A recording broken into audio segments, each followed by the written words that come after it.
Bom dia, alunos. Hoje a gente vai falar sobre a fisioterapia na saúde da mulher, num tema extremamente importante, que é a fisiologia e a fisiopatologia na gestação. Esse tema é extremamente importante porque ele envolve, primeiro, a parte de avaliação da gestante na hora de você montar um protocolo de atendimento e para você entender o que está acontecendo no corpo feminino e poder tomar as suas devidas precauções. Isso é o que é possível ser feito e o que é impossível ser feito porque é dado a condições próprias da gestante.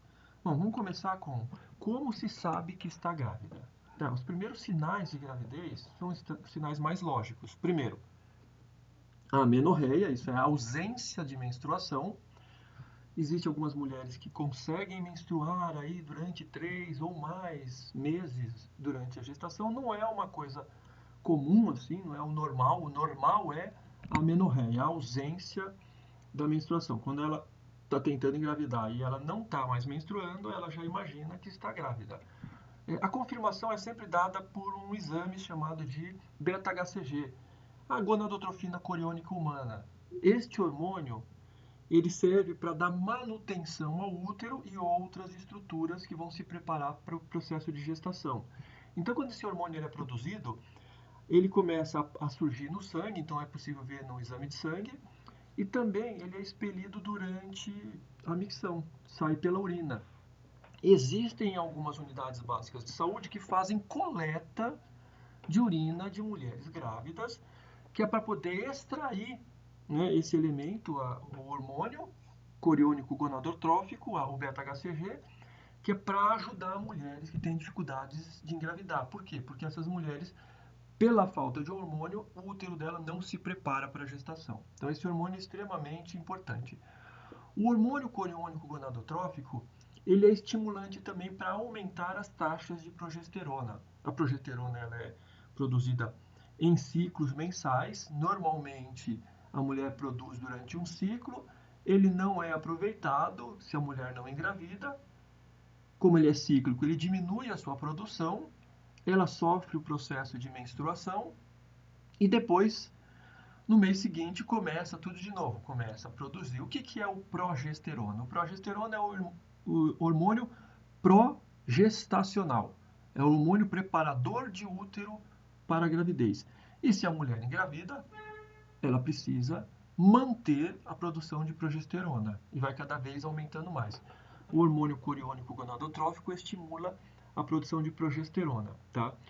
Em geral, a progesterona é da primeira à sexta semana, quem vai produzir ela, quem vai dar essa manutenção, é o ovário, lá o corpo lúteo, aquele resíduo celular que foi deixado durante a ovulação. Esse resíduo celular deixado durante a ovulação, que é o corpo lúteo, é um tecido secretivo que produz hormônio. A progesterona vai ser produzida do primeiro à sexta semana. Depois, entre a sétima e 12ª semana, já começa a ser produzido pela própria placenta.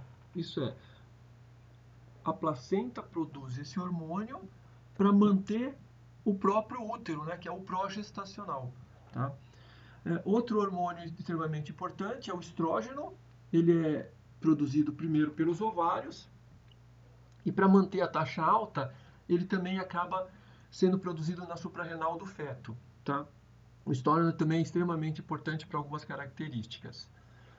Um hormônio extremamente importante só presente na mulher grávida é a relaxina. A relaxina é produzida pela placenta e pelo corpo lúteo também. Então tem a relaxina placentária e a relaxina lútea. Estes dois hormônios eles atuam sobre estruturas articulares, alteram a elasticidade de cartilagens e alguns tecidos até fibrosos para aumentar a flexibilidade da mulher. Ele é muito importante para estimular com relação à síntese púbica. A síntese púbica ela tem uma ação macrofagocitária que diminui a camada de tecidos cartilaginosos na síntese púbica e ao mesmo tempo o relaxamento da relaxina. Para quê? Porque quando você abre a síntese púbica você facilita o canal do parto, tá? Esses hormônios, progesterona, estrógeno, relaxina e parte do beta-HCG, eles têm muita importância nessa parte de aumentar a flexibilidade dos tecidos, mas a relaxina é a principal. Durante uma fase da gestação também é produzido um hormônio chamado de prolactina. Em geral, esse hormônio está em baixa quantidade, ele está presente no corpo, mas é em pequenas concentrações. Quando a mulher está grávida, o aumento gradativo da progesterona vai estimulando a produção de prolactina. Esse hormônio prolactina, ele estimula a produção de caseína nos seios lactíferos, tá? Então, à medida que a prolactina vai sendo produzido, vai aumentando a característica de desenvolvimento de glândulas mamárias. Então, a mama desenvolve, a parte interna da mama, que são as glândulas, também começam a se desenvolver e começam a ter um volume maior de caseína. Caseína é a proteína do leite. Existem alguns sinais que aparecem, são sinais mais comuns durante a gestação, durante o desenvolvimento do abdômen, que ele aumenta de tamanho, algumas características com relação à arcada dentária, né, a parte da gengiva e até na pele, tá? Os sinais mais comuns são as secreções vaginais, que ficam mais espessas, com uma coloração mais amarelada, o desenvolvimento daquela protusão abdominal, aparece a chamada linha nigra, né? Em geral, as pessoas têm uma linha esbranquiçada chamada linha alba. Ela vai escurecendo, como mostra aqui nessa figura, né? Essa linha que você está vendo aqui, ó, é a linha negra. Ela é comum, em geral, ela pode desaparecer, ou ela pode ficar pequenas marcas no futuro. Se tomar sol, aumenta. A presença de melasmas ou cloasma, o melasma gravídico ou cloasma, são essas manchas que aparecem em mulheres morenas que tomam sol, tá? A presença de hormônios que a gente estava estudando, principalmente estrógeno e progesterona, somados a sol e a pele com tendências à pigmentação, pode gerar essas manchas aqui. Algumas aparecem no pescoço, em volta da boca e assim por diante. Em geral, as mulheres são encaminhadas logo que aparece isso, né, logo depois do parto, para fazer o tratamento de pele. Se demora muito tempo para tratar, pode ser que fique fixa, pode ser que fique permanente. E outra característica também que é dada pela presença desses hormônios é o sangramento da gengiva. Isso pode acometer. Então, as pessoas que tenham algum problema de periodontite ou alguma tendência a ser sangramento da gengiva, quando está grávida, aumentam esses problemas. Essas pessoas precisam ser encaminhadas aos dentistas para ser orientadas com o tipo de produtos que elas devem usar, tá? E existem alguns produtos na farmácia que se usa, né, mas são indicados pelo dentista, tá? Ela vai precisar ser orientada. O que vai acontecer neste abdômen que a gente viu se distender e formar ali a linha negra, tá? O útero, que é um órgão pequeno, cabendo numa palma da mão, ele tem aí aproximadamente os 50 gramas, né, numa pessoa adulta, ele pode atingir mais de 1 quilo, tá? Então o útero fica extremamente desenvolvido, tá? O cérvix, que é a parte inferior, nessa parte aqui, eu vou mostrar aqui nessa figura, o cérvix é essa parte inferior, né? O pescoço ou colo do útero. Ele fica mais amolecido, ele fica com uma tendência mais amolecida. O ginecologista obstetra, eles fazem o exame de toque no início da gestação. Alguns já têm essa mão de falar, olha, o cérvix já está começando a amolecer, né? Pode não ser um exame muito comum hoje em dia, mas ele existe, tá? E ele fica também mais secretivo, assim como a gente viu a presença de secreção mais viscosa e com uma coloração mais escura, tá? Agora, fisicamente, a mulher apresenta um volume plasmático e um volume de hemácias acima do normal. Isso é, ela tem mais plasma no seu sangue e o seu sangue tem mais hemácias. Isso tem alguns motivos, né? Primeiro, ela está tratando de criar um novo ser dentro dela, ela precisa alimentar, ela precisa ter circulação sanguínea e esse volume plasmático é aquele líquido rico em nutrientes, entre outras proteínas e outras substâncias que estão em circulação.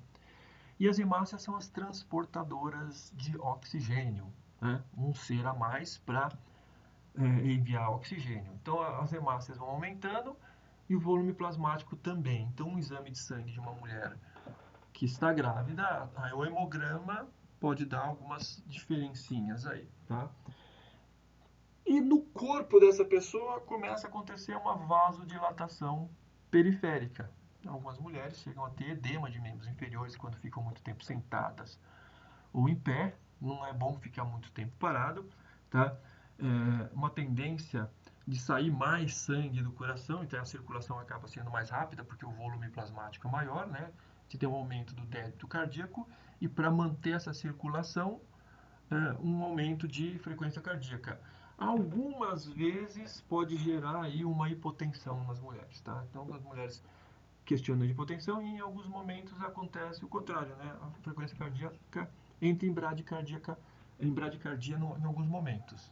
Mas o que a gente vai estudar primeiro aqui, né, a modificação normal, a vasodilatação periférica, aumento dos vasos sanguíneos, se tiver predisposição a varizes, tem que tomar cuidado, tem que orientar, tem que fazer exercícios, tem que fazer fisioterapia para evitar as varizes. Então, se tiver história familiar de varizes, tem que identificar. O aumento do débito cardíaco e da frequência cardíaca indica que se a pessoa tiver algum problema cardíaco, ela também tem que ter uma certa preocupação, principalmente durante exercícios de cinesioterapia que exigem algum esforço, tem que ser muito bem orientado, né? Extremamente importante lembrar disso daqui antes de fazer exercícios vigorosos em mulheres grávidas, tá? Além disso, ainda a gente tem as modificações psicoemocionais. Existem algumas alterações hormonais que se dá no pré e no pós-parto que mexe com a condição emocional e psicológica da mulher. Muitas pessoas já escutaram falar na depressão pós-parto, né, que é a depressão gestacional. Tanto durante a gestação quanto do pós-parto, existe uma chance de depressão. Mas nem todas chegam a ter a depressão. Elas têm apenas uma baby blow, que é aquela tendência de desânimo, de chora fácil, de altera o humor com uma certa facilidade. E lógico, com o corpo, com uma atividade metabólica tão alta, produzindo leite, produzindo hormônio, crescendo um ser dentro dela, e depois a amamentação, tudo isso a gente vai ver no excesso de esforço, no estresse, que vai gerar, lógico, muita sonolência, irritabilidade, não dorme direito, né? O abdômen, quando distende, já dificulta a dormir. E depois tem a questão de uma amamentação, que muitas vezes tem que ser feita de madrugada, a troca de fraldas, a pessoa precisa de muita ajuda nessa hora. A perda de memória, né? Cansaço sempre faz perder a memória, estresse sempre faz perder a memória. E a perda da libido, que é muito comum, tá? O desejo, ele vem quando você está relaxado, não dá para estar relaxado nessa situação, tá?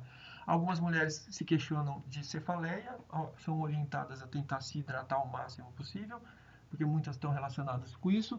Outras têm problemas de câimbras por causa da dificuldade circulatória e a modificação muito rápida da estrutura física. Vamos ver o que mudou aqui nessa estrutura física, que é o primeiro que a gente começa estudando. Bom, aqui ó, o momento do parto. O parto pode acontecer a partir da 37ª semana. Por quê? Porque 37ª semana já é o 9º mês. A criança já está formada. Mas a maioria nasce entre 40 semanas e pode nascer até entre a 42ª semana. Isso é, pode passar dos 9 meses. Tá? Então, é possível nascer um pouquinho antes, ela está preparada, é possível nascer nos 40, é possível nascer um pouquinho depois. O parto, né, a fase gestacional é dividida até chegar no parto em 3 trimestres. Então, a gente vê aqui, ó, os 3 primeiros meses, vai de 1 a 12 semanas. Então, na 13ª semana, acaba-se o primeiro trimestre. E aí, da 4ª até a 6ª, então a 27ª semana, acaba o segundo trimestre. E depois, até a 40ª semana, que pode ser estendida até a 42ª semana, 9 meses e meio, também pode estar aí para nascer. Pode esperar um pouquinho mais. Por que existem pequenas diferenças entre uma semana, meia semana? Porque a data exata da gestação a gente não tem. A gente conta a data da gestação a partir da última menstruação. Então você conta última menstruação, adiciona 14 dias, porque o ciclo menstrual é de 28 dias em uma pessoa normal. Normal. Nem todas preenche esse requisito, mas a gente acaba calculando assim. Ó, última menstruação foi no dia 15, adiciona mais 14 dias, então aí você tem 29, no dia 29 daquele mês, provavelmente foi quando você engravidou. Aí a gente começa a contar a partir daí, tá? Mas pode ter sido que ela engravidou um pouquinho antes ou um pouquinho depois. E às vezes acontece também de confundir. Lembra que eu falei que algumas mulheres menstruam durante a gestação? Isso pode atrapalhar um pouquinho a contagem. No ultrassom, isso pode ser resolvido, mas a gente vai lembrar aqui que o ultrassom ele é uma coisa bastante comum em todos os lugares do Brasil, mas ainda há mulheres que não têm acesso, né? Existe muita região do Ribeirinha, muita região afastada que é a última menstruação e ponto. As alterações físicas, essa daqui é aonde o fisioterapeuta começa a entender a necessidade do trabalho dele. Primeiro, se você observar a letra A, nessa região, pulmões. O que está acontecendo com o pulmão à medida que o abdômen vai sendo distendido? Compressão. O pulmão enche menos e pode dificultar aí a troca gasosa. Para evitar de dificultar a troca gasosa, respiração mais rápida com uma incursão mais curta. Isso altera alguma coisa? Sim. Por quê? Porque a saturação de oxigênio nossa não tende a mudar, mas a perda de gás carbônico sim. Isso pode gerar, com perda de gás carbônico, uma alcalose vinda da parte respiratória. Então o sangue pode ficar mais alcalino, tá? Se vocês observarem na letra B, o diafragma está sendo pressionado pelo que está na letra C, que é o fígado. Então, diafragma e fígado para o lado direito, né? Estômago para o lado mais central e um pouco mais à esquerda, e o baço para o lado esquerdo, tudo está sendo comprimido. O diafragma também não vai estar funcionando direito. Inclusive, em movimentos bruscos do feto, a pessoa pode até perder a respiração temporariamente, como se tivesse tomado uma pancada. E isso tudo atrapalha, né, como o diafragma é um músculo da respiração, atrapalha na contração e no relaxamento do diafragma. Ele acaba não tendo muito movimentação, tá? Respiração rápida e curta. Elimino mais CO2, mas continuo captando a mesma quantidade de oxigênio. Então eu estou bem oxigenado quando grávido, mas está com excesso ou com falta de CO2, o que prejudica aí o pH sanguíneo. Na letra D, vocês estão vendo aqui, é o estômago. O estômago está sendo comprimido. Lembrar, o estômago é um prolongamento do esôfago que passa por um orifício dentro do diafragma, aquele ato diafragmático. Então, quando você escuta dizer que uma mulher grávida, por fatores hormonais, tende a ter a chamado vômito, hiperemese gravídica, né? Excesso de vômitos na gravidez, vamos lembrar que não é só a questão hormonal, também tem uma questão física que facilita isso, a compressão do estômago. O que faz com a hiperemese, isso é o excesso de vômito, seja expulsivo, seja rápido. A pessoa de repente sente uma vontade desesperadora de vomitar e o tubo digestório dela está ali comprimido, ele não tem como se segurar, ele está mal colocado, ela tem que fazer correndo. A letra E, aqui embaixo, é o útero, tá? É o útero. Está vendo aqui a parte de baixo, o colo uterino, aqui o desenvolvimento de todo o útero, a gente vai falar melhor dele, e o colo uterino aqui sendo comprimido para baixo, tá? Então, um desenvolvimento, o útero é o que mais sofre de desenvolvimento, e aí você olha pela letra F, quem está debaixo do útero, a bexiga urinária, isso daqui é a bexiga. O útero vai comprimir a bexiga, e aí pode gerar aí uns problemas. Primeiro, a mulher tem que ir toda hora no banheiro para fazer a micção dela. Ela tem que urinar. Ela tem que eliminar esses excessos de líquidos. Segundo, esta compressão durante o dia pode gerar também em algumas mulheres aquela coisa chamada de uroincontinência, isso é, vazamento. Então, quando a mulher tem vários filhos, às vezes ela tem um pouquinho de uroincontinência, ela pode ter perda de urina em gotas, em conta-gotas. E também pode imitar a hiperatividade vesical, que é aquela necessidade urgente de urinar. Principalmente se a criança se mexe e bate aqui na bexiga, ela precisa desesperadamente sair correndo para ir no banheiro, que senão vai escapar, tá? No finalzinho aqui a gente vê a letra G, né? A região da vulva, tá? Ela sofre algumas modificações, principalmente secrecionais, a gente vai falar depois disso. Porque agora eu quero falar um pouquinho desse 1 e 2, que é a placenta é esse tecido que está aqui em cima, aqui está o feto, né? Vamos chamar de bebê, o nome é feto, mas vamos chamar de bebê, está o bebezinho aqui. E aqui embaixo a gente tem uma coleção de líquido. Esse líquido é o líquido amniótico. A placenta é extremamente importante, tá? Essa parte aqui de cima é extremamente importante. É um tecido rico, bastante vascularização, que entra em contato com o útero. Ele recebe do útero os nutrientes para passar para o sangue que está na placenta, que é continuado pelo cordão umbilical para a criança. A placenta e o cordão umbilical contêm sangue do feto. O útero contém o sangue da mãe. A mãe precisa passar os nutrientes, oxigênio e outras coisas e receber alguns resíduos nessa comunicação. Então, a placenta é extremamente importante. Vamos lembrar da placenta, até porque a gente vai falar de algumas questões de hipertensão gestacional e pré-eclâmpsia, que é descolamento de placenta, e assim por diante. Aqui embaixo está o líquido. O líquido amniótico, a criança fica embebida no líquido. Lembra que ela não respira para a troca gasosa. A movimentação pulmonar da criança é apenas um exercício muscular para quando ela nascer ela ter um movimento de caixa torácica vigoroso, mas o movimento torácico dela é pequeno e não faz troca gasosa. O oxigênio vem pelo cordão umbilical, tá bom? Então aqui estão as alterações físicas dela. Mas existem ainda outras alterações, que são as alterações posturais. Esse nosso filé mignon aqui, a fisioterapia trabalha aqui. Vou falar de 4 itenzinhos aqui, que a gente diz que 4 itens são sempre bem lembrados. Primeiro, a região do quadril, a articulação coxofemoral, ou femoroacetabular, junto com a sínfise púbica, sofre uma rotação externa, o famoso pezinho de pato. O pezinho de pato e o joelho vai mais para o lado, tá?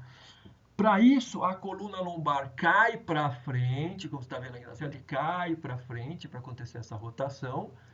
Cria-se uma hiperlordose lombar, então a coluna lombar também começa a sofrer.